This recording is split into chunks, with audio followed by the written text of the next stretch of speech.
والصلاة والسلام على أشرف المرسلين وعلى آله وصحبه أجمعين. أعوذ بالله من الشيطان الرجيم. بسم الله الرحمن الرحيم. وقضى ربك ألا تعبدوا إلا إياه وبالوالدين إحسانا إما يبلغن عندك الكبر أحدهما أو كلاهما فلا تقل لهما أف ولا تنهرهما وقل لهما قولا كريما واخفض لهما جناح الذل من الرحمة وقل رب ارحمهما كما ربياني صغيرا. رب اشرح لي صدري ويسر لي أمري واحلل عقدة من لساني يفقهوا قولي.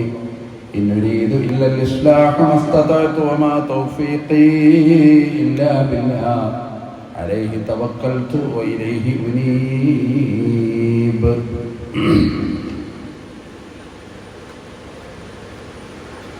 لكل اجتماع من خليلين فرقة وكل له دون الفراق قليل فإن فراقي فاطمة بعد أحمد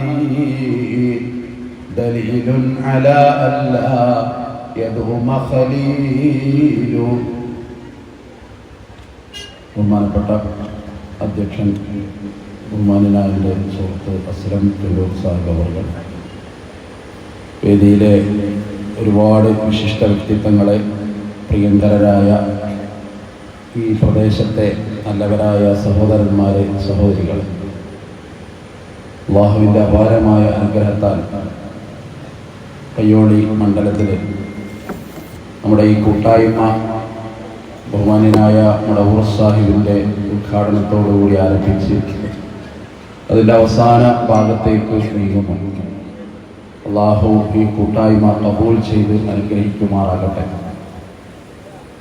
നാളെ പരലോകത്ത് അവൻ്റെ ജന്നാത്തുൽ ഫിർദൗസിൽ ഇതുപോലെ ഒത്തുചേരാൻ പടച്ചവൻ നമുക്ക് പ്രധാനം ഭാഗ്യം നൽകി അനുഗ്രഹിക്കുമാറാകട്ടെ. കുടുംബ ബന്ധങ്ങളുടെ പവിത്രതയുമായി ബന്ധപ്പെട്ട് വളരെ പരിമിതമായ സമയത്തിനിടയിൽ ചില കാര്യങ്ങൾ പറയാൻ ആഗ്രഹിക്കുന്നു. അല്ലാഹു തൗഫീഖ് നൽകുമാറാകട്ടെ. നമ്മളൊക്കെ അറിയുന്നത് പോലെ നമ്മളൊക്കെ ഒരു കുടുംബത്തിൽ നിന്നാണ് ഇവിടെ വരുന്നത്. നമ്മളറിയാത്ത, നമ്മുടേതായൊരു പ്ലാനിങ്ങും ഇല്ലാത്ത ഒരു കുടുംബത്തിലാണ് നമ്മൾ വന്നത്. ഇന്നയാളുടെ മകനായി മകളായി ജനിക്കണമെന്ന് നമ്മളാരും പ്ലാൻ ചെയ്തിട്ടില്ല. അത് പടച്ച റബ്ബിൻ്റെ പ്ലാനിങ് ആണ്. അങ്ങനെ നമ്മളൊരു കുടുംബത്തിലെ അംഗമായി മാറി കാലങ്ങൾ അതിൻ്റെ യാത്ര തുടർന്നു. വ്യക്തിപരമായിട്ട് ഒരുപാട് നേട്ടങ്ങൾ, ചിലപ്പോൾ പരീക്ഷണങ്ങൾ, പ്രയാസങ്ങൾ ഒക്കെ ആയിട്ട് നമ്മളങ്ങനെ കടന്നു പോവുകയാണ്. സ്വർഗം എന്ന് പറയുന്ന ഒരു വിശ്വാസമുണ്ട് മുസ്ലിങ്ങളെ സംബന്ധിച്ചിടത്തോളം. ഇവിടെ കഴിഞ്ഞ പ്രഭാഷണങ്ങളിലൊക്കെ സൂചിപ്പിച്ചതാണ്. എല്ലാം തീർന്നു പോയാൽ ഭൂമിയിലെ എല്ലാ ദുരിതങ്ങളും പ്രയാസങ്ങളും ദുഃഖങ്ങളും ഒക്കെ അസ്തമിച്ചു പോയി നാളെ പരലോകത്ത് എത്തുമ്പോൾ വിശ്വാസികൾക്ക് അല്ലാഹു കൊടുക്കുന്നതാണ്. അവിടുത്തെ സൗകര്യങ്ങൾ ഒരുപാട് എന്ന് പറയുന്നുണ്ട്. ജന്നാത്തു അദ്നിൻ തജ്രി മിൻ തഹ്തിഹൽ അൻഹാർ, താഴ്വാരങ്ങളിലൂടെ നദികൾ ഒഴുകുന്ന മനോഹരമായ തോട്ടം, വിഭവസമൃദ്ധമായ ഭക്ഷണം, പട്ടുവസ്ത്രങ്ങൾ, മനോഹരമായ സോഫകൾ, മണിമെത്തകൾ, തേന്, പാല്, മണ്ണ്, സൽവ, അങ്ങനെ തുടങ്ങി അനേകം ഭക്ഷണ പദാർത്ഥങ്ങൾ സ്വർഗം പടച്ചു അല്ലാഹു സുബ്ഹാനഹു വ തആല. എന്നിട്ട് ആ സ്വർഗത്തിലേക്ക് ആദ്യമായിട്ട് ഒരു മനുഷ്യരെ പറഞ്ഞയക്കുന്ന കഥ പറയുന്നത് ഖുർആൻ. അത് മഹാനായ ആദം നബി അലൈഹിസ്സലാമിനെയാണ്. ആദം നബിയോട് സ്വർഗത്തിൽ പോകാൻ പറയാം. സ്വർഗത്തിൽ ആദം ഒറ്റയ്ക്ക് പോകുമ്പോൾ സ്വർഗത്തിനൊരർത്ഥം ഉണ്ടാവില്ല. അവിടെ എന്തുണ്ടാകട്ടെ, അവിടെ ആദമിനോട് പോകാൻ പറയാതെ ആദമിന്റെ കൂടെ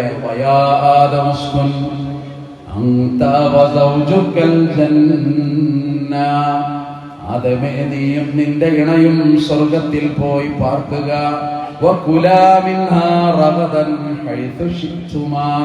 നിങ്ങൾ രണ്ടുപേരും അവിടെ നിന്ന് ഇഷ്ടമുള്ളതൊക്കെ ഭക്ഷിച്ചു കൊള്ളുക. വലാ തഖറബാ ഹാദിഹി ശജറ, ഈ ഈ മരത്തിലേക്ക് നിങ്ങൾ അടുക്കരുതേ രണ്ടുപേരും, ഫതകൂന മിനൽ ളാലിമീൻ. അങ്ങനെ നിങ്ങൾ അടുത്താൽ നിങ്ങൾ രണ്ടുപേരും നഷ്ടക്കാരുടെ കൂട്ടത്തിലാണ്. മനുഷ്യ ചരിത്രം തുടങ്ങുകയാണ്. അവിടെ ആദം ഒറ്റക്കല്ല, ഹവ്വ കടന്നു വന്നു. മനോഹരമായ ഇസ്ലാമിന്റെ കുടുംബ സംവിധാനം, പവിത്രമായ ബന്ധങ്ങളുടെ അസ്ഥിവാരം, ഒരു ബുദ്ധിയും ഒരു ചിന്തയും അപ്പുറത്ത് നിൽക്കുന്ന മനോഹരമായ സംവിധാനം. ആദമിനെ പടച്ചു, അങ്ങനെ ഹവ്വയെ പടച്ചു. പിന്നെ തലമുറകൾ ഭൂമിയിൽ കടന്നു വന്നു. ആ തലമുറകളൊക്കെ വരുമ്പോ അവരോട് ബന്ധങ്ങളുടെ പവിത്രതയും പ്രാധാന്യവും ബോധിപ്പിച്ചു. ഇവിടെ നേരത്തെ സൂചിപ്പിച്ചല്ലോ, മടവൂർ സാഹിബ് ഇങ്ങനെ പറയുമ്പോൾ പറയാറ് 2-3 തലമുറകളെ പറ്റിയൊക്കെ പഠിക്കണം. ഞാനിത് രാവിലെ ഒരു ഹദീസ് വായിച്ചു നോക്കി. അപ്പൊ ഇതിൽ കാണാൻ നിങ്ങൾ നിങ്ങളെ കുടുംബത്തിന്റെ പരമ്പര പഠിക്കുക. അത് നിങ്ങളെ ബന്ധങ്ങൾ ആഴത്തിലും പരപ്പിലുമാക്കാൻ എത്രയും നല്ലതാണ്. പക്ഷെ മലയാളി മാത്രം അത് പഠിച്ചിട്ടില്ല. അതിന് കാരണം ഞാൻ പറയേണ്ടതില്ല. അറബ് സുഹൃത്തുക്കളോട് നേരെ പരിചയമുള്ള ആളുകളുണ്ടല്ലോ, അവരൊക്കെ വാപ്പ, വാപ്പാന്റെ വാപ്പ, അവരുടെ വാപ്പ, അവരുടെ വാപ്പ, അങ്ങനെ കുറെ എഴുതി വെക്കും. 15-20 പിതാക്കളുടെ പേരുകൾ എഴുതി വെക്കും. ഞങ്ങൾ ഇന്ന തറവാട്ടിൽ നിന്ന്, ഞങ്ങളുടെ വേരുകൾ അവിടെ, ഞങ്ങൾ ഇന്ന തറവാട്ടെന്ന് മലയാളി അത് എഴുതി വച്ചില്ല. കാരണം നമുക്ക് നമ്മുടേതായ ഒരു ചരിത്രപരമായ ഒരു യാഥാർത്ഥ്യമുണ്ടായിരുന്നു. കര കാണാത്ത അറബിക്കടലിലൂടെ വെറും പായക്കപ്പലിൽ ലാ ഇലാഹ ഇല്ലല്ലാഹയുടെ സന്ദേശവുമായി മാലിക് ദീനാറും സംഘവും കൊടുങ്ങല്ലൂർ വന്നണയുമ്പോ തൊട്ടുകൂടാത്തവർ, തീണ്ടിക്കൂടാത്തവർ, ദൃഷ്ടിയിൽ പെട്ടാലും ദോഷമുള്ളോർ, കെട്ടില്ലാത്തോർ, തമ്മിലുണ്ണാത്തോരങ്ങിനെ ഒട്ടല്ലഹോ ജാതി കോമരങ്ങൾ. ഒരുപാട് ജാതി വ്യവസ്ഥകൾക്കിടയിൽ ഇങ്ങനെ കിടക്കുക. വെളിയങ്കോട്ട് ഉമർ ഖാദിയാണ് നമ്മളോട് ആ യാഥാർത്ഥ്യം പറഞ്ഞു തരുന്നുണ്ട്. തറവാടിന്റെ പേരിൽ എന്തിന് നിങ്ങൾ മഹിമ കൊള്ളണം? ഞങ്ങൾ ഇന്ന തറവാട്ടുകാരാണ്, ഞങ്ങളോട് കളിക്കണ്ട. ജാഹിലിയ സംസ്കാരത്തിന്റെ ഭാഗമാണ്. ഇദാ ബലഗൽ ഫിത്വാമലനാ സബിയ്യൻ തഖിറു ലഹുൽ ജബാബിറു സാജിദീന. സുഹൈർ ബിൻ അബീ സലമ പറഞ്ഞതാണ്, ഞങ്ങളോട് കളിക്കാൻ നിൽക്കണ്ട. ഞങ്ങൾ ആരാന്ന് നിങ്ങൾക്ക് അറിയോ? ഞങ്ങളെ തറവാട്ടിലെ ഒരാൺകുട്ടിയുടെ മുലകുടി പറ്റിയാൽ, 2 വയസ്സായാൽ, അക്രമികളും സ്വേച്ഛാധിപതികളുമായ രാജാക്കന്മാർ വന്നിട്ട് സുജൂദിന് പോലും പേടിച്ചിട്ട്, അതാ ഞങ്ങളെ തറവാടെന്നാണ്. ആ തറവാടിത്തത്തിന്റെ ചില അംശങ്ങൾ വെളിയങ്കോടുണ്ടായി. അപ്പൊ ഉമർ ഖാദി അവരോട് പറയണ, യാ ഫാഖിറൻ ബിന്നസബി കൈഫ തഫാഖുറു വസ്ലുകും മിൻ ഖബ്ലു തിയം വനായരു വആശാരി മൂശാരി വമണ്ണാനു പാണരു വകരിവാനു ചട്ടിയം വനായാടി പറയരു. എന്താ പറഞ്ഞറിയോ? യാ ഫാഖിറൻ, എന്ത് ഫഖർ പറയാണ്ട് നിങ്ങൾക്ക്? കൈഫ തഫാഖുർ, നസബ് തറവാട് പറഞ്ഞിട്ട് എന്ത് പറയാണ്ട് നിങ്ങൾക്ക്? വസ്ലുക്കും, നിങ്ങളുടെ പൂർവികന്മാർ ഈ പറഞ്ഞ ഇതിലൊന്നില്ല. അതാ നമ്മൾ സൂചിപ്പിച്ചത്. നമ്മൾ പാരമ്പര്യം പഠിക്കാതെ പോയതെന്താ? പാപ്പ മുഹമ്മദ് കുട്ടി, അഹമ്മദ് കുട്ടി, അബ്ദുറഹ്മാൻ കുട്ടി, അങ്ങനെ കുറെ കഴിഞ്ഞ് ഒരു 4-5 തലമുറ കഴിഞ്ഞപ്പോ അതൊരു രാമകുട്ടിയാണ്. അപ്പൊ പിന്നെ അന്നഞ്ഞ് മതി ആ ബാബ്, അങ്ങനെ ആ ബാബ് അടച്ചു വെച്ചതാ. അങ്ങനെ പിന്നെ അത് പഠിച്ചില്ല. പക്ഷേ ഇനി കുറച്ചെങ്കിലും നമുക്ക് പഠിക്കാമെന്ന് ഞാൻ മനസ്സിലാക്കുന്നത്. തലമുറകൾ കുറെ മാറി വന്നല്ലോ. അപ്പൊ ഈ പാരമ്പര്യം എന്ന് പറയുന്നത്, കുടുംബ മഹിമ എന്ന് പറയുന്നത് വ്യാപ്തമാണ്. ഒരു സഹാബി വന്ന് ചോദിക്കുന്നുണ്ട്, എന്റെ മാതാപിതാക്കൾ മരിച്ചുപോയി, ഇനി ഞാൻ അവർക്ക് എന്തെങ്കിലും ചെയ്യണമെന്നാണ്. ആദ്യം പറഞ്ഞ എന്താണെന്നറിയോ? അവരുടെ ഉപദേശങ്ങൾ നീ നിർവഹിക്കണം. 1, അവരുടെ വസിയ്യത്തുകൾ നടപ്പിലാക്കണം. അവരുടെ സുഹൃത്തുക്കളെ നീ ആദരിക്കണം. അല്ലെ, നമ്മുടെ ബാപ്പാന്റെ വലിയ സുഹൃത്തായിരുന്നു അയാൾ. അങ്ങനെ ഒരാളെ കണ്ട നമ്മൾ അയാളെ ആദരിക്കണം. ഉമർ ബിൻ ഖത്താബ് റളിയല്ലാഹു അൻഹുവിന്റെ പ്രിയപ്പെട്ട മകൻ അബ്ദുല്ലാഹ് ബിൻ ഉമർ റളിയല്ലാഹു അൻഹു യാത്രക്കിടയിൽ ഒരിടത്ത് പെട്ടെന്ന് ഒട്ടകം നിർത്തി. അവിടെ ഒരു വൃദ്ധനായ മനുഷ്യനെ കണ്ടു. ആ വൃദ്ധനെ തന്റെ ഒട്ടകപ്പുറത്ത് കയറ്റിയിരുത്തി തന്റെ തലപ്പാവ് വൃദ്ധന്റെ തലയിൽ വെച്ച് കൊടുത്തു. ആളുകൾ ചോദിച്ചു ധാരാ. അപ്പൊ പറഞ്ഞു, ഈ മനുഷ്യൻ എന്റെ പിതാവിന്റെ പ്രിയപ്പെട്ട കൂട്ടുകാരനാണ്. ബാപ്പയുള്ള കാലത്ത് എപ്പോഴും വന്ന് കണ്ടിരുന്നു, അപ്പൊ അങ്ങനെ കാണാറില്ല. എന്റെ പിതാവിന്റെ സുഹൃബന്ധം ഞാൻ സാർത്ഥകമാക്കുന്നു എന്ന മറുപടിയുണ്ട്. ഇപ്പൊ സംഭവിക്കുന്നത്, ഒരു തലമുറ കഴിയുമ്പോൾ ബന്ധങ്ങൾ അസ്തമിച്ചു പോവുകയാണ്. ബന്ധങ്ങളുടെ പവിത്രതയും അതിന്റെ മഹനീയതയും പുതിയ തലമുറക്ക് മനസ്സിലാക്കാൻ പറ്റാതെ പോവുക. സ്വതന്ത്രമായ ചില ചിന്തകൾ സമൂഹത്തെ പിടികൂടുകയാണ്. അതിൽ ബന്ധങ്ങൾ കാണാനില്ല. പ്രായമായ പിതാവ് അതിൽ അന്യമായി മാറുകയാണ്. പ്രായമായ മാതാവിനെ അവഗണിക്കുന്ന ഒരു പ്രവണത കടന്നു വരികയാണ്. കണ്ണീര് വീഴുന്ന ഉമ്മമാർ, കണ്ണീര് ചാരിട്ടൊഴുകുന്ന പിതാക്കന്മാർ ചിലപ്പോൾ നമ്മൾ കണ്ടേക്കാം. അല്ലെങ്കിൽ ആ പാവങ്ങൾ എപ്പോഴോ ഹൃദയം പൊട്ടി 6 അടി മണ്ണിലേക്ക് മരിച്ചു പോകുന്ന എത്രയോ കാഴ്ചകൾ നമ്മൾ കാണുന്നു. കുടുംബത്തിന് വേണ്ടി പണിയെടുത്തവൻ, എല്ലാം മറന്നവൻ, പ്രവാസം തെരഞ്ഞെടുത്തവൻ കരഞ്ഞിട്ട് രാവ് പകലുകൾ കഴിച്ചു കൂട്ടേണ്ട ഗതികേട്. പുണ്യപ്രവാചകൻ സല്ലല്ലാഹു അലൈഹി വസല്ലമയുടെ ഒരു പ്രാർത്ഥനയുണ്ട് വിശുദ്ധ ഹദീസ് ഗ്രന്ഥങ്ങൾ പരതുമ്പോൾ, അല്ലാഹുമ്മ ഇന്നി അഊദു ബിക അൻ ഉറദ്ദ ഇലാ അർദലിൽ ഉമർ. പടച്ചവനെ, മ്ലേച്ഛമായ ദുർബലമായ ആയുസ്സിൽ ഞാൻ എത്തുന്നതിൽ എന്നെ നീ കാക്കണം റബ്ബേ. പുതിയ തലമുറ വലിയ പ്രശ്നമാണത്. അള്ളാന്റെ റസൂലിന്റെ ഈ പ്രാർത്ഥന അള്ളാഹ് സ്വീകരിച്ചു. അതുകൊണ്ടാണ് 63 വയസ്സ് തികഞ്ഞപ്പോഴേക്ക് ആയിഷ ബീവിയുടെ മടിത്തട്ടിൽ കടന്നിട്ട് ലോകത്തോട് യാ റബ്ബ് ഇലാ റഫീഖിൽ അഅ്ലാ റസൂലുള്ളാഹി ഇവിടെ പറഞ്ഞു പോയി. അതുകൊണ്ടാ ഖുർആൻ മാതാപിതാക്കളെ പറ്റി എന്തൊക്കെ ഉപദേശം നമുക്ക് തന്നത്.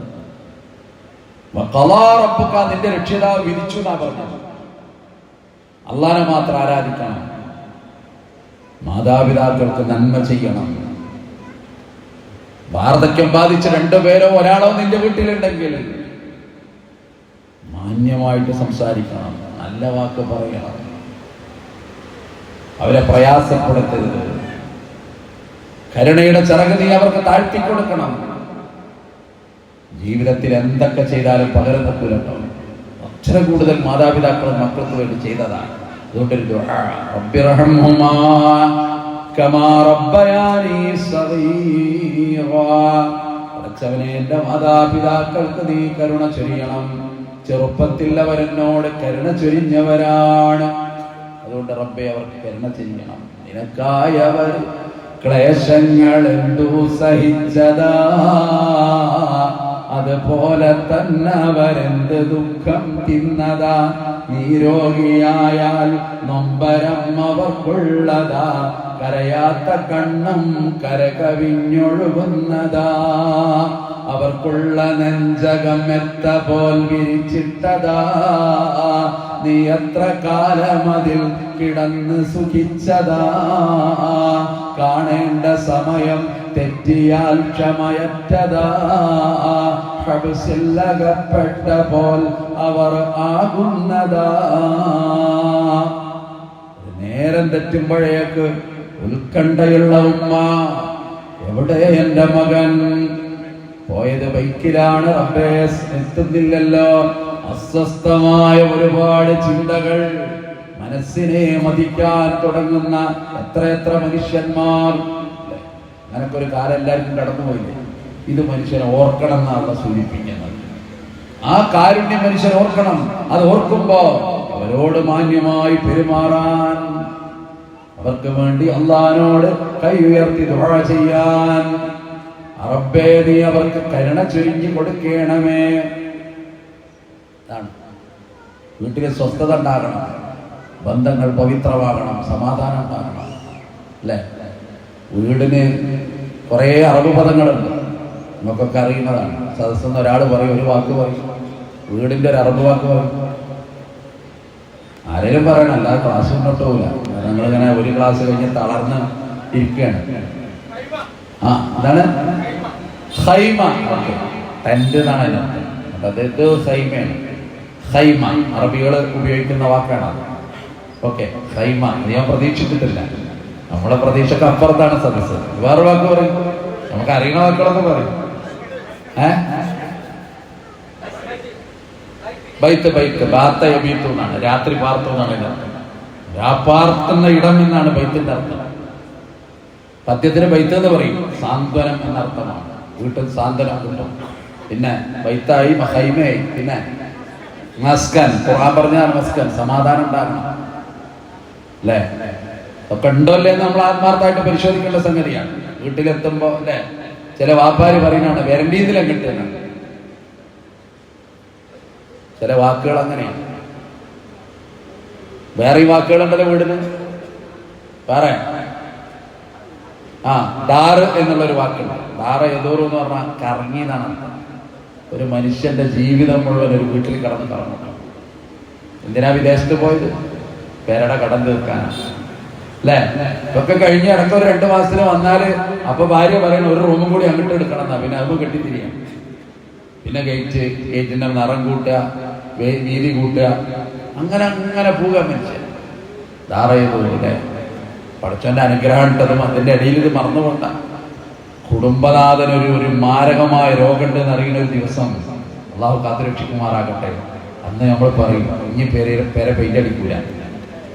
പേരുടെ പെയിന്റിന്റെ ചർച്ച ഞാൻ വീട്ടിലില്ല. ഇനി ഗേറ്റ് നീട്ടണമെന്നൊരു ഭാര്യ ഭർത്താവിനോട് പറയില്ല. കാരണം അവിടുത്തെ വെളിച്ചം മണയാൻ പോവുകയാണ്. അവിടുത്തെ സ്വപ്നങ്ങളിൽ ചിതൽ വീണ് തുടങ്ങുകയാണ്. അതാണ് ചില രോഗങ്ങൾ. നമ്മൾ അറിയുന്ന എത്ര കുടുംബങ്ങൾ എന്താണ്? ഞാൻ അറിയുന്നൊരു വീടുണ്ട്. ഞാൻ എപ്പോഴും സങ്കടത്തോടു കൂടി ഓർക്കും, ആ സഹോദരൻ മരിച്ചുപോയി. അള്ളാഹു അദ്ദേഹത്തിന്റെ പരലോകം സ്വർഗ്ഗതുല്യമാക്കി കൊടുത്ത് അനുഗ്രഹിക്കുമാറാകട്ടെ. ആ വീട്ടിൽ നിന്നാണ് ഞാൻ ആദ്യമായിട്ട് ഈ തൂങ്ങണ ഒരു തരം, ഈ പള്ളികളിലൊക്കെ കാണാമല്ലോ അലങ്കാരത്തിന് തൂക്കുന്ന പ്രത്യേകതരം ബൾബുകൾ, നല്ല വിലയാണ്. അയാളെ വീട്ടിൽ ഞാൻ എൻ്റെ കുട്ടിക്കാലത്ത് അത് കണ്ടിരുന്നു. കൗതുകത്തോടെ ഇങ്ങനെ നോക്കി നിൽക്കും നമ്മൾ. പക്ഷെ അയാൾക്കൊരു രോഗം വന്നു. ആ കുടുംബം അല്ലെ, ആ കുടുംബത്തിന്റെ എല്ലാ നഷ്ടപ്പെട്ടു, പരീക്ഷിക്കപ്പെട്ട രോഗം. അയാള് ഒരുപാട് കാലം രോഗിയായി കിടന്നു. അങ്ങനെ അയാൾ ഇവിടെ പറഞ്ഞു പോയി. ഞങ്ങൾ ആ പ്രദേശത്ത് ആദ്യത്തെ വാർപ്പിന്റെ വീടാണ്. ഇന്നും ആ വീടിനൊരു മാറ്റമല്ല. അവിടെ മക്കളൊക്കെ അവർ പാർക്കുന്നു. ഒരു മങ്ങിയ വീടിന്റെ ചിത്രം, അവിടെ ചിതലരിച്ചു പോയ കുറെ സ്വപ്നങ്ങളുടെ ചിത്രം. ഞാൻ പറഞ്ഞു വന്നത്, നമ്മൾ ഓർക്കണം പ്രിയപ്പെട്ടവരെ, പഠിച്ചോൻ തന്ന ഈ അനുഗ്രഹം. വാപ്പയുണ്ട് നമുക്ക്, ആ വില നമ്മൾ അറിയണം. ഉമ്മയുണ്ട് നമുക്ക്, വില അറിയണം. സഹധർമ്മിണിയുണ്ട് നമുക്ക്, വില നമ്മൾ അറിയണം. കുടുംബനാഥനായിട്ട് വീട്ടിലൊരു കടാവളക്കായ ഭർത്താവുണ്ട് നമുക്ക്, വില നമ്മൾ അറിയണം. വാത്സല്യം ഇറ്റി വീഴുന്ന പൊന്നു മക്കളുണ്ട് നമുക്ക്, ഇവരുടെ വില നമ്മൾ അറിയണം. പുണ്യപ്രവാചകൻ സല്ലല്ലാഹു അലൈഹി വസല്ലം കവിൾത്തടത്തിൽ ഉമ്മ കൊടുത്തു. ഹസ്സനെ വാരിയെടുത്തിട്ട് ഒരു ദിവസം തൊട്ടടുത്ത് നിൽക്കുക. അത്ഭുതത്തോടു കൂടി ആള് ചോദിച്ചു, എനിക്ക് 10 മക്കളുണ്ട്. ഇന്നേ വരെ ഒരാളെയും ഞാൻ ഉമ്മ വെച്ചിട്ടില്ല. നിങ്ങളൊരു നബിയല്ലേ, എന്താ ഈ കാട്ടുന്നതാണ് അത്ഭുതം. അങ്ങനെ ചില വാപ്പാരി ഈ കൂട്ടത്തിലുണ്ടോന്ന് അറിയില്ല. 4 മക്കളുണ്ട്. ഇതേവരെ ഞാൻ കുട്ടികൾക്കും ഉമ്മ കൊടുക്കല്ല, എനിക്കതൊന്നും ഇഷ്ടമല്ല. ചില ആൾക്കാർ പറയുന്നതാണ്. ഞാൻ ചെറിയ കുട്ടികളൊന്നും കൊടുക്കൂല. കുട്ടികളൊരു 4 വയസ്സായാല് അപ്പൊ പിന്നെ വലിയ കുഴപ്പം. ഞാൻ കവായിദല്ലാതെ പറയുന്ന കുറെ വാപ്പാരെ നമ്മൾ കാണാറുണ്ട്. അങ്ങനെയല്ലല്ലോ ഇസ്ലാം പഠിപ്പിച്ചത്. റസൂലുള്ള കവിൾത്തടത്തിൽ ഉമ്മ കൊടുത്തപ്പോ അഖറബിനാബിസ് ചോദിക്കാം, എനിക്ക് 10 മക്കളുണ്ട്, ഞാൻ ഒരാൾക്ക് ഉമ്മ കൊടുത്തിട്ടില്ല. അപ്പൊ പറഞ്ഞ മറുപടി, അല്ലാഹു നിന്റെ ഹൃദയത്തിൽ നിന്ന് കരുണ ഊരിക്കളഞ്ഞതിന് ഞാൻ എന്തു ചെയ്യാൻ? ചില ഗൗരവമുള്ള വാക്കാന്ന് പറയും. കരുണ അത് മനുഷ്യരുണ്ടാകണം. റഹ്മത്ത്, അല്ലാഹു 57 തവണ ഖുർആൻ റഹ്മാൻ എന്ന പദം പറഞ്ഞത്. ബിസ്മിക്ക് പുറമെ എല്ലാ ബിസ്മിയിലും റഹ്മാനും റഹീമും ഉണ്ട്. അതിന് പുറമെ 57 തവണ റഹ്മാൻ എന്ന് നിങ്ങൾക്ക് ഖുർആൻ പരിധിയാൽ കാണാം. ബന്ധങ്ങളുടെയൊക്കെ റഹ്മത്ത് വന്നു. മാതാപിതാക്കളെ പറ്റി റഹ്മത്ത് പറഞ്ഞു. പവിത്രമായ ബന്ധങ്ങൾക്ക് റഹ്മത്ത് പറഞ്ഞു. പുണ്യ നബിയുടെ പ്രിയപ്പെട്ട ഒരു മകന്റെ നാമമുണ്ട് ഇബ്രാഹിം. കുട്ടിയുണ്ടായപ്പോ ഞാൻ എന്റെ പിതാവിന്റെ പേരിടുന്നു ഇബ്രാഹിം. 60 വയസ്സ് തികഞ്ഞപ്പോഴാണ് അല്ലാഹു ഈ കുഞ്ഞിനെ നബിക്ക് കൊടുത്തത്.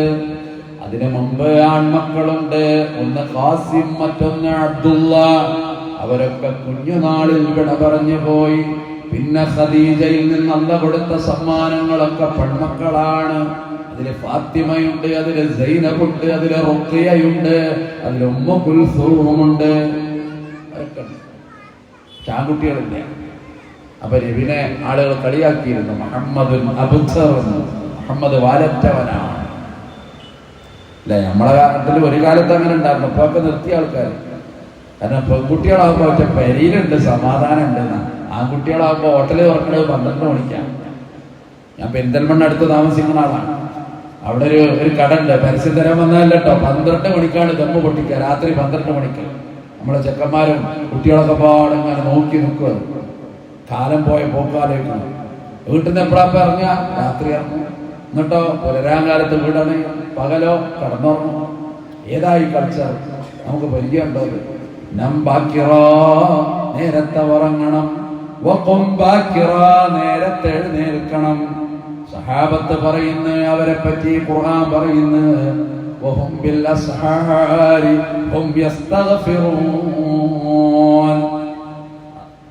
സഹറിന്റെ സമയമായ എല്ലാവരും എണീക്കുന്ന, അല്ലാഹുവോട് പാപമോചനം നടത്തുന്ന. അപ്പൊ തഹജ്ജുദായി സുബഹിയായി ഒരു കൾച്ചറായി അല്ലേ? എന്തോ ഒരു അത്ഭുതമാണ്. അവിടെയാണ് ഈ മാറ്റങ്ങൾ ഞാൻ പറഞ്ഞു വന്നത്. നമ്മൾ ആലോചിച്ചു.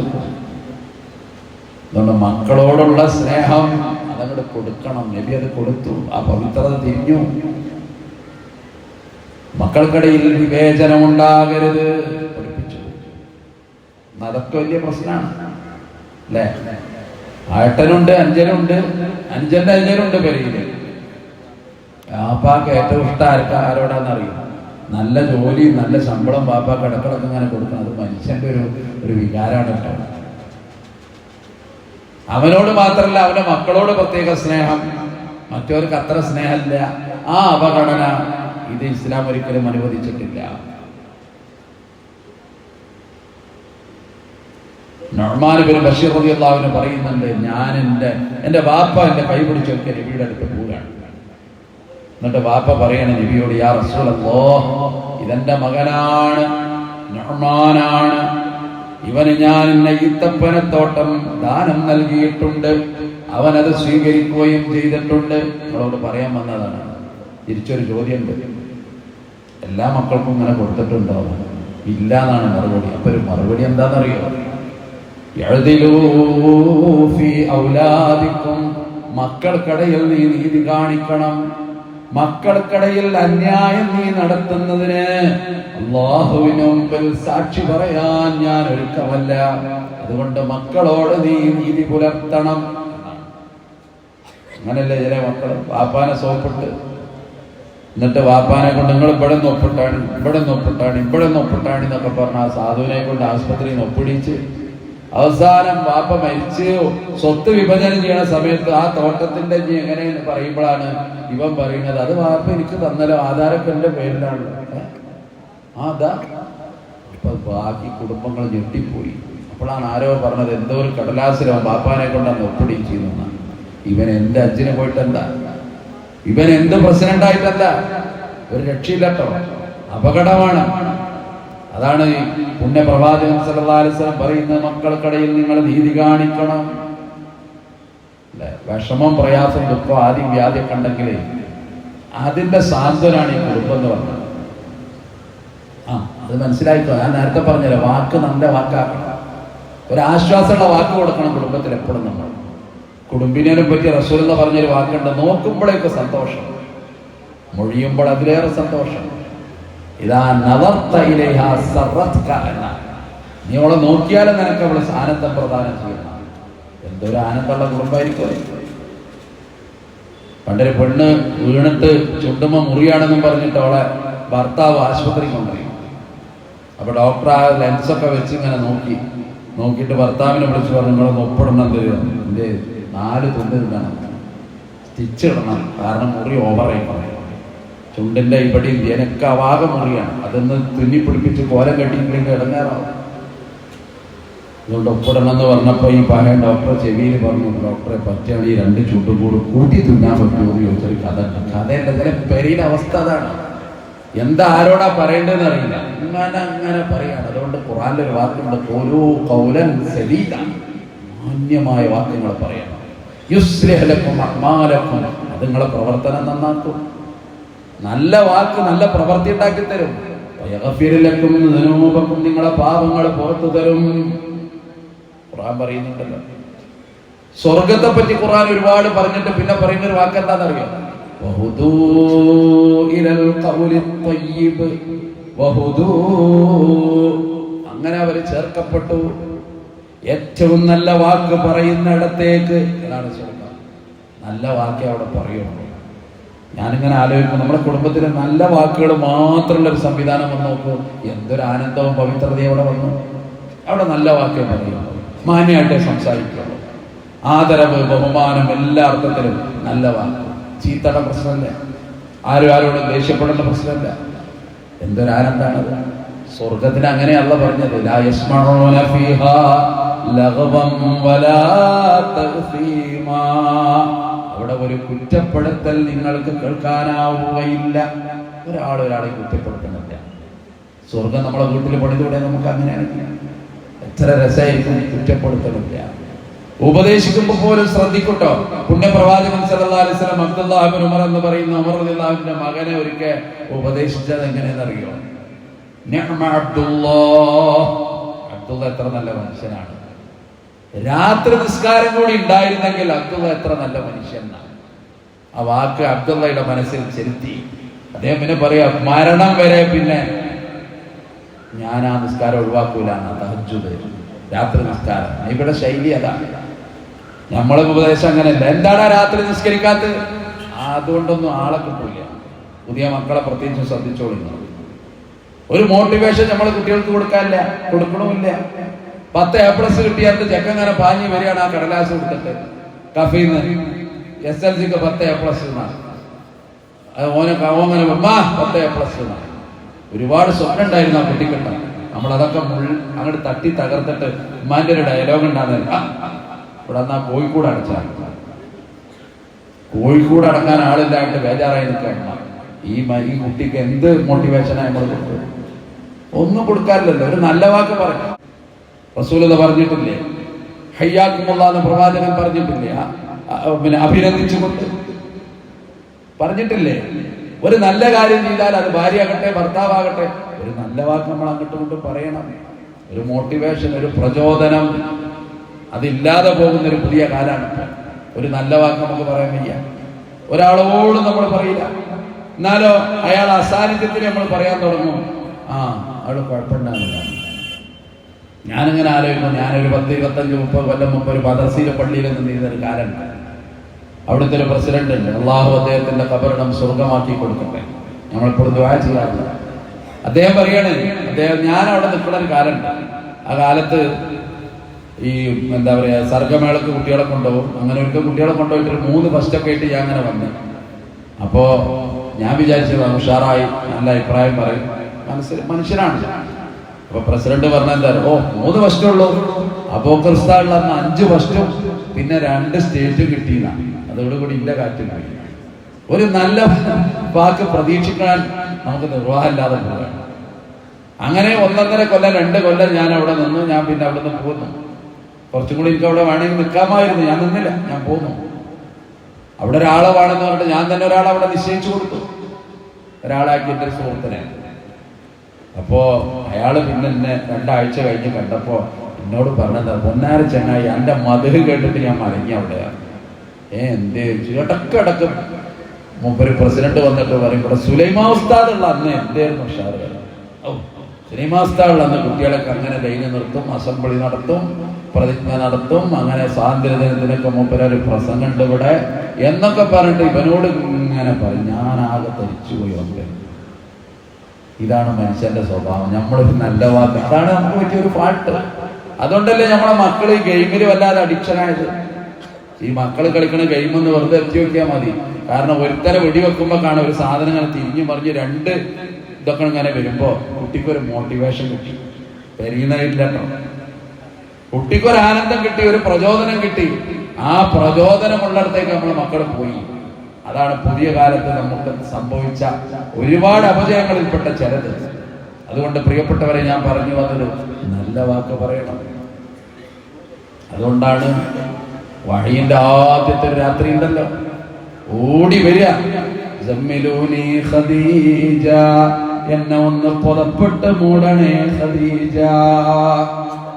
ആ നേരത്തെ പറഞ്ഞ വാക്കുകള് ബുഖാരിയില്, മുസ്ലിമില്, തുർമുദിയിലൊക്കെ പദങ്ങളൊക്കെ ഇങ്ങനെ നോക്കി നമ്മൾ അത്ഭുതപ്പെടുത്തും. വല്ലാഹി ലാ തഖാഫ് ഇന്നക ലാ തഖാഫ് വല്ലാഹി ലാ യുഖ്സീക അല്ലാഹു അബദാ.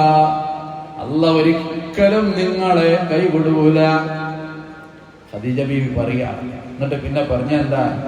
ഇന്നക ലതസിലുർ റഹീം, നിങ്ങൾ കുടുംബബന്ധം ചേർക്കുന്നവൻ, വതുഖിരിൽ വൈഫ, നിങ്ങൾ അതിഥികളെ ആദരിക്കുന്നവൻ, വതുഈനുൻ നവാഇബ, നിങ്ങൾ കാലവിപത്ത് പറ്റിയവർക്ക് ആശ്വാസം കൊടുക്കുന്നവൻ. അല്ലാഹു ഒരിക്കലും നിങ്ങളെ കൈവിടൂല. റസൂലുള്ളാഹി എപ്പോഴും ഓർക്കുന്ന ഒരു ടേണിംഗ് പോയിന്റ് ആണ്. ഒരു മനുഷ്യൻ വീടോന്ന് കരുതണ നേരാണ്. ആ നേരത്തെ കിട്ടിയ ഒരു താങ്ങുണ്ടല്ലോ, അതാ ദാമ്പത്യം എന്ന് പറഞ്ഞാൽ. ഭർത്താവ് കച്ചവടമൊക്കെ പൊളിഞ്ഞിട്ടോ അങ്ങനെ പെരിയിൽ വന്നിരിക്കുക. അപ്പൊ ഭാര്യയുടെ ഡയലോഗ് എന്താ അറിയാം? ഞാൻ അന്ന് പറഞ്ഞു നിങ്ങളോട്, നിങ്ങൾ ഈ പണിക്ക് പറ്റൂല, അന്ന് എന്താ ചെയ്യുക? അതാ അവന്റെ കഥ അങ്ങനെയാണ്. എന്ത് ചെയ്യും? ഒരാശ്വാസത്തിന്റെ വാക്ക് കൊടുത്തിരുന്നെങ്കിൽ മനുഷ്യൻ പ്രതീക്ഷിച്ചു പോയതാണ്. അവിടെയാണ് നബിയുടെ ഖദീജ വിസ്മയമായത്. അവിടെയാണ് പ്രവാചകന്റെ ഉള്ളിൽ മരണം വരെ ഖദീജ കുടിൽ കെട്ടിപ്പാർത്തത്. ഓരോ ഘട്ടങ്ങളിലും അവിടുന്ന് ഖദീജയെ പറ്റി പറയും. നിർണായകമായ ഘട്ടങ്ങളിലൊക്കെ ഖദീജയെ അവിടുന്ന് ഓർക്കും. 53 വയസ്സ് ഖദീജക്ക് പ്രായമുള്ള കാലത്ത് ജബലന്നൂർ മലയുടെ മുകളിൽ ഒറ്റക്കിരുന്നപ്പോ, മക്കയിൽ നിന്ന് 5 കിലോമീറ്റർ അപ്പുറത്തുള്ള മക്കയിൽ നിന്ന് ഭക്ഷണം പാചകം ചെയ്തിട്ട് അതിങ്ങനെ കൊണ്ടുവന്നിട്ട് ചെങ്കുത്തായ മലയുടെ മുകളിൽ കയറിയിട്ട് ജബലന്നൂർ മലയുടെ മുകളിലെ ഹിറാ എന്ന് പറയുന്ന ഗുഹയിലേക്ക് പ്രിയതമന് ഭക്ഷണം കൊടുക്കുമ്പോ, ആ നബി അത് വാരിക്കഴിക്കുമ്പോ അവിടുത്തെ കണ്ണ് നിറയെ ആനന്ദം പ്രദാനം ചെയ്യുമ്പോ ഒരിക്കൽ പോലും പറഞ്ഞിട്ടില്ല, നിങ്ങൾ ഇത്ര ഉയരത്തിന് വന്നിരിക്കുമ്പോ എനിക്ക് വിഷമമാണ്, എനിക്ക് പ്രയാസമാണ്. ഖദീജ പറഞ്ഞില്ല. ഖദീജ കൂടെ കിടന്നു. നബി മറക്കൂലട്ടോ. ഫത്ഹ് മക്കയുടെ ദിവസം എല്ലാരും നബിയുടെ കീഴിൽ വീണ ദിവസം, ഖുറൈശികൾ ആലില പോലെ വരച്ച ദിവസം, അവിടുത്തെ കണ്ണുനീര് പ്രവഹിച്ച ദിവസം, ഒട്ടകപ്പുറത്തിരുന്നിട്ട് നബി കരയുകയാണ്. ആളുകൾ അത്ഭുതപ്പെട്ടു. ഇന്നെന്തിന് കരയണം നബിയെ? മക്ക അതിന്റെ കരട് നമുക്ക് പറിച്ചു തന്ന ദിവസമാണ്. 8 കൊല്ലത്തിനു ശേഷം ജന്മനാട്ടിലേക്ക് ഇരുട്ടിന്റെ മറവിൽ അബൂബക്കറിന്റെ കൂടെ രാത്രി ഒളിച്ചോടിയ ജന്മഗൃഹത്തിലേക്ക് ഇതാ തിരിച്ചു വന്നിരിക്കുന്ന രംഗമാണ്. പക്ഷേ എന്തിനാണ് കണ്ണുനീരിപ്പോ? അപ്പൊ അവർക്ക് പിടികിട്ടി. നബിയോടധികം ചോദിക്കണ്ട. തൊട്ടപ്പുറത്ത് ഒരു താഴ്വാരമുണ്ട്, അതിന്റെ പേര് ഹജൂൻ എന്നാണ്. അവിടെ ഒരു മഹിളാമണി കിടന്നുറങ്ങുന്നുണ്ട്. അത് പ്രിയങ്കരിയായ ഖദീജയാണ്. ഈ കാഴ്ച കാണേണ്ടത് എന്റെ ഖദീജയാണ്. ആ മനസ്സിലതുവോളം വട്ടിയപ്പോ അവിടുത്തെ കണ്ണുനീര് പ്രവാഹമായി താഴേക്ക് ഇങ്ങനെ ഇറ്റി വീണതാണ്. അപ്പോഴാണ് അവിടെ ഒരു വചനം മൊഴിഞ്ഞത്. അയ്യുമാ ഇംറത്തിൻ മാത്തത്ത്, ഒരു പെണ്ണ് മരിച്ചുപോയി. വഹിയ റാദിൻ അൻ സൗജിഹാ, അവളുടെ ഭർത്താവിന് അവളോട് തൃപ്തിയുള്ള നിലയിലാണെങ്കിൽ അത് മതി.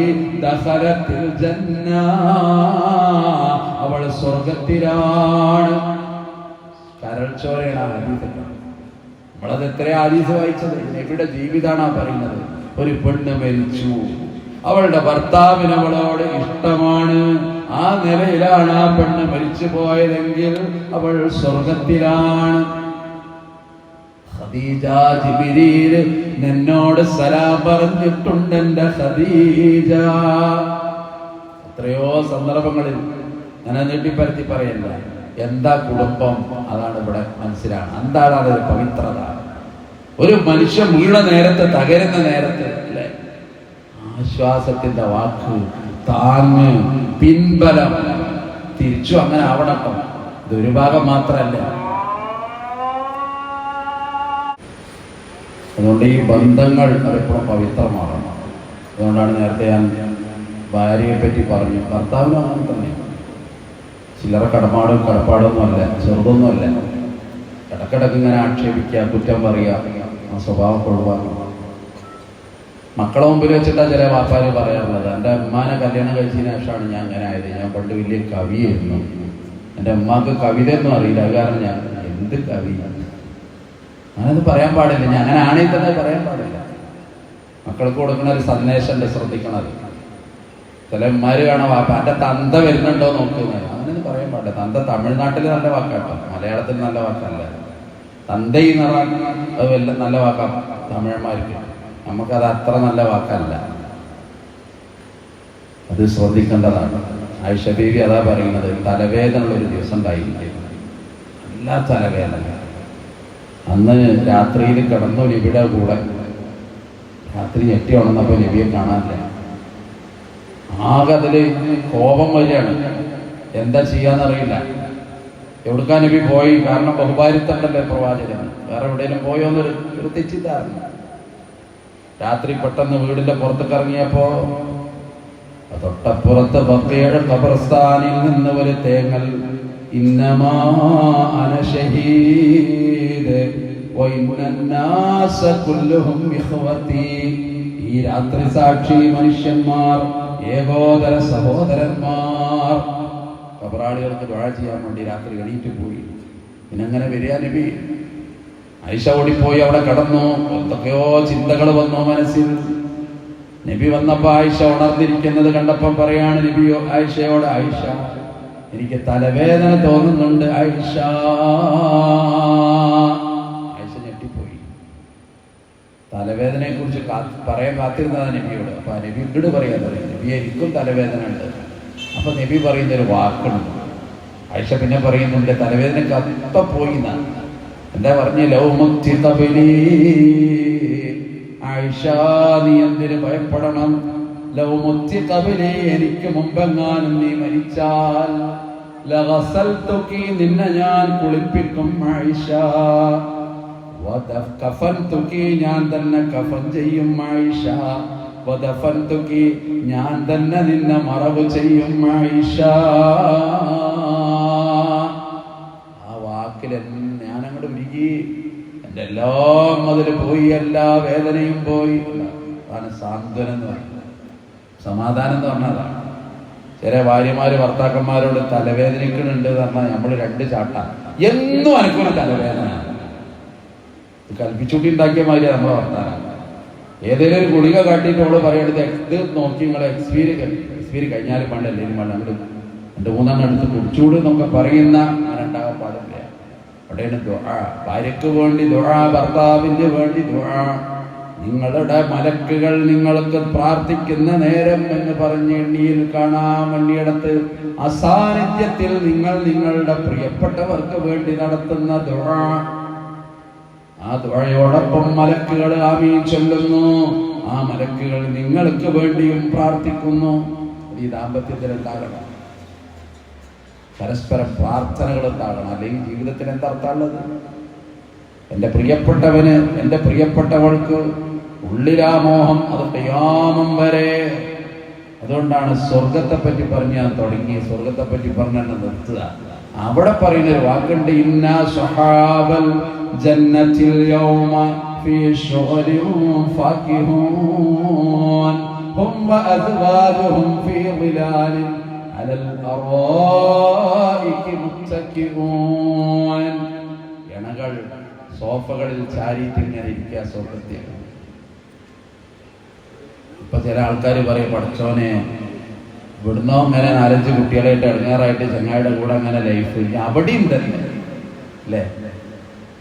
ഓ അള്ള, അവിടെയോളം പേടിക്കണ്ട, ആയിക്കോട്ടെ, ഒരു വിരോധമല്ല, സ്വഭാവം നന്നാക്കണ്ട.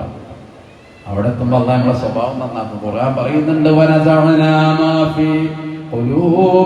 നിങ്ങളുടെ ഹൃദയത്തിലെ ഗില്ലിനെ നാം വലിച്ചെടുത്തു. ഈർഷ്യത, അസൂയ, പക ഇതൊക്കെ മാറ്റി. എന്ത് തങ്കപ്പെട്ട സ്വഭാവ സ്വർഗത്തിലറിയുന്നത്. അപ്പൊ പിന്നെ അതന്നെ മതി. ഞമ്മക്ക് കുറച്ച് പ്രയാസം തോന്നിയത് ഉപരാ എടുത്തുചാട്ടായിരുന്നു. അതൊന്നും അവിടെ പോയാൽ ഉണ്ടാവില്ല. അവിടെ വളരെ മാന്യമായിട്ട് അതിലുണ്ട് മുന്തിരി തോട്ടവും രസമുള്ളതാ കദളിപ്പഴം തിന്നാനും. കിളക്കണ്ട പൂട്ടണ്ട വെയില് കൊള്ളണ്ട, നിനക്കുള്ളതൊന്നും തന്നെ നീ അറിയണ്ട. സ്വർഗം നിനക്കൊരു മസ്കനായി ലഭിച്ചെങ്കില് ഇവിടെന്തു ക്ലേശം സാരമില്ല നിന്നില്.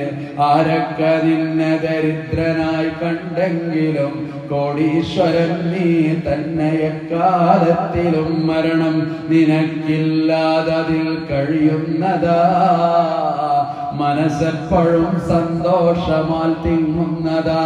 കാലപ്പഴക്കം കൊണ്ട് നീ നരക്കണ്ട, 33-ലൊരിക്കലും കവിയണ്ട. അസുഖങ്ങളില്ല, എപ്പോഴും സന്തോഷമാ. അത് വാജുമൊത്തിട്ടെപ്പോഴും ഉല്ലാസമാ. പറക്കും ശരീരത്തിലുണ്ട്, കാറെടുക്കണ്ട, നീ കരുതിയാൽ മതി. പാറുമേ പറയണ്ട, ഒലിക്കുന്ന നീരടുത്തുണ്ട്, സ്ക്രൂ തിരിക്കണ്ട. എന്താ സ്വർഗം അറിയുന്നത്? വിളമ്പണ്ട നീ അതിൽ പാചകം ചെയ്യണ്ട, കുഞ്ഞെന്ന സുച്ചതിനൊക്കെയുള്ളത് കൊണ്ട. ഇവിടെ വെച്ച് വിളമ്പി അടങ്ങാറായി, ഇനി എനിക്ക് ആവൂല എന്ന് പറയണ്ട, ഒക്കെ റെഡിയാ. ഒറ്റ സ്വിച്ച്, കുന്നെന്ന സ്വിച്ചതിനൊക്കെയുള്ളത് കൊണ്ടാ. അവിടെ എത്തണം. ഈ ബന്ധങ്ങൾ പവിത്രമാക്കിയിട്ട് നമുക്ക് അങ്ങനെ പോകണം. അങ്ങനെ എത്തുമ്പോൾ മാത്രമാണ് നമുക്ക് ഈ കൂട്ടായ്മക്ക് ഒരു അർത്ഥമുള്ളൂ. കേരള നെതുവത്തുൽ മുജാഹിദ് ഇങ്ങനെ കൂടിച്ചേർന്ന് എന്തിനാ? നമുക്ക് ഈ ബോധം ഉണ്ടാകാനാണ്. ന്യൂനതകൾ, പരാധീനതകൾ, വിഷമങ്ങളൊക്കെ നമ്മുടെ ജീവിതത്തിലുണ്ട്. പക്ഷേ ഒരു മഹനീയ ലക്ഷ്യം നമുക്കുണ്ട്, അത് സ്വർഗമാണ്. കാരണം എന്നാ തീരെന്നറിയില്ല. തീർപ്പിതൊന്ന് നിന്ന് പോയാൽ ഈ അഹന്തത തീർന്നിടും.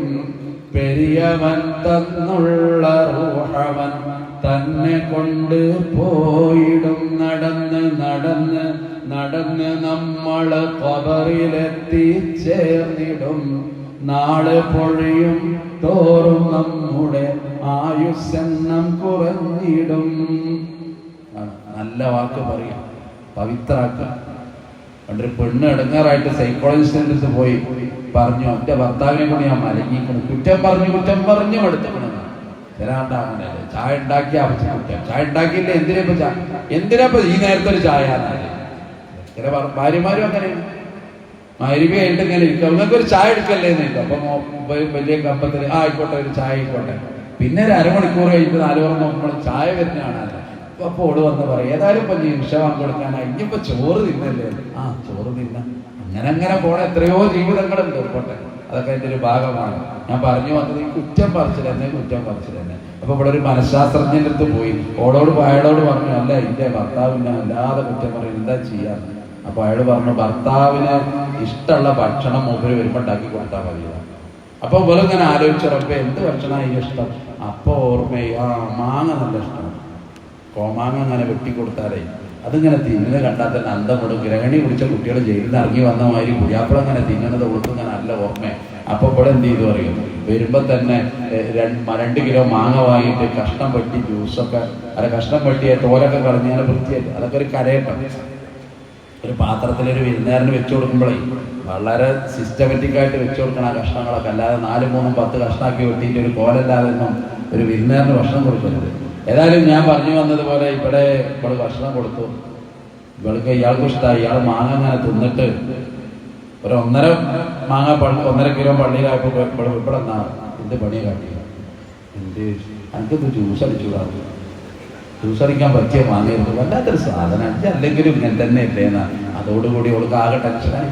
പിറ്റേ ദിവസം 2 കിലോ മാങ്ങ വാങ്ങി ജ്യൂസാണ് അടിച്ച് തൊലിയൊക്കെ കളഞ്ഞ് പാലൊക്കെ പറഞ്ഞ് നല്ല കുറുന്നൻ അതിങ്ങനെ അതിൻ്റെ ഒരു ക്ലാസ് ഉണ്ട് കേട്ടോ ജ്യൂസിൻ്റെ. അതൊക്കെ വാങ്ങിയിട്ടില്ലെങ്കിൽ കോഴിക്കോട് എവിടെയും പോയി വാങ്ങുക. അല്ലാതെ നമ്മളാ പഴയ സ്റ്റീൽ ക്ലാസ്സിലൊന്നും ജ്യൂസൊന്നും കൊടുക്കരുത്. നല്ല കാണുമ്പോൾ തന്നെ ഒരു ആകൃതി ഉണ്ട് ആ ജാതി ക്ലാസ്. അപ്പൊ അങ്ങനെ കൊടുക്കുക. 1.5 ഗ്ലാസ് കുടിച്ചു അന്ന് ഇവിടെ എന്നാണ്. അപ്പൊ ഇവിടെ വിചാരിച്ചു എന്തെങ്കിലും റാഹത്തുണ്ടാവും, സമാധാനമാവും വിചാരിച്ചു ഓടിച്ചെന്നതാണ്. ചെന്നോക്കുമ്പോഴാ എന്ത് പണി എനിക്ക് കാട്ടി. അല്ലെങ്കിൽ അങ്ങനെ തന്നെ ചെയ്യും. ഇത് ഇന്നത്തെ മാങ്ങണമായി ഇത് കഷ്ണം വെട്ടാൻ പറ്റിയ സാധനം മാങ്ങയിരുന്നു. അത് എന്തിനാ ജ്യൂസ് അടിക്കും, അതൊരു സാധനം. പിറ്റേ ദിവസം 4 കിലോ മാങ്ങ വാങ്ങി 2 കിലോ കൊണ്ട് ജ്യൂസ് അടിച്ചു, 2 കിലോ കൊണ്ട് കഷ്ണം വെട്ടി, 2 കൂടിയാണ് വെച്ചു കൊടുത്തു ഇയാൾക്ക്. വരുന്ന വരവ് തന്നെ ഇയാൾ 2 തിന്നും, കഷ്ണവും തിന്നണം ജ്യൂസും കുടിക്കണം. ഒരു സമാധാനം ഉണ്ടാവും, നല്ലൊരു വർത്താനം കിട്ടുമെന്ന് വിചാരിച്ചു ഓള് ഇവിടെ അന്ന് അയാൾ പറഞ്ഞത് ആർക്കെന്താ അറിയും, വല്ലാത്തൊരു സാധനമാണ്. കൽപ്പിച്ചു കൂട്ടി, കഷ്ണം വെട്ടാൻ പറ്റിയ മാങ്ങയിട്ട് ജ്യൂസ് അടിച്ചു, ജ്യൂസ് അടിക്കാൻ പറ്റിയ മാങ്ങയിട്ട് കഷ്ണം വെട്ടി. വല്ലാത്തൊരു ജാഹിലാണ് ജനങ്ങൾ, അങ്ങോട്ട് ചൂടായി പോയി. ഇങ്ങനെ ചില കുടുംബങ്ങൾ നല്ല കാത്തിരക്ഷിക്കട്ടെ. നല്ല കുടുംബമാണ് പ്രിയപ്പെട്ടത്. ഞാൻ അവസാനിപ്പിക്കാണ്, സമയം തീർന്നു പോയി. ഇവിടെ ഷമീമ പൊളിക്കലിന്റെ ക്ലാസ് ഉണ്ട്. അതുകൊണ്ട് ഞാൻ നേരത്തെ പറഞ്ഞ പോലെ ആ സ്വർഗത്തിലെത്തണം. അവിടെ നമ്മളെ മക്കൾ നല്ല മക്കളാകണം, ദുനിയാവിലും നല്ല മക്കളാകണം, ആഖിറത്തിലപ്പോൾ ആ നല്ല മക്കളെ നമുക്ക് കിട്ടണം.